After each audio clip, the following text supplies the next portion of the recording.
Desde el que se ocupa de los ojos hasta el callista que se ocupa de los pies. Todos los que damos un servicio para dar una calidad y una mejoría a las personas, pues ahí está. Tienes que tener una buena relación humana.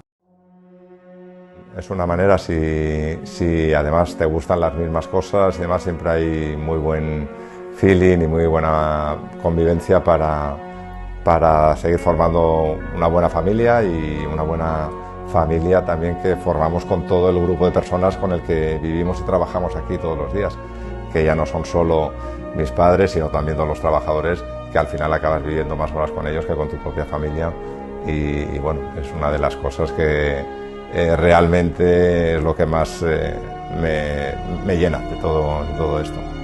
No veamos pues los negocios que van cerrando y tradiciones que se van acabando por falta un poquito de interés o por hostilidades como internet y demás que nos van cerrando muchos campos.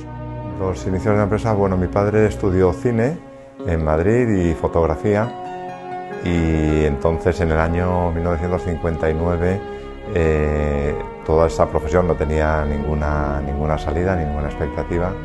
Bueno, pues yo me fui a Madrid a la escuela de cine, que entonces se llamaba Instituto de Investigaciones y Experiencias Cinematográficas. A mis padres les tuve que decir que también me matricularía en Ciencias Políticas para tener una carrera de provecho, porque el cine pues no era de provecho. Bueno, en la fachada había hay un San Pedro, Pedro es el nombre de mi padre, y aquí hay un San Miguel, hay dos santos en una de las dos. Eso ya fue cosa de nación.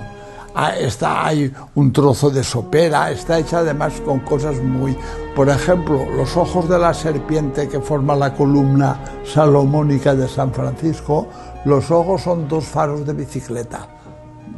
Los faros posteriores que llevaba la bicicleta son ojos.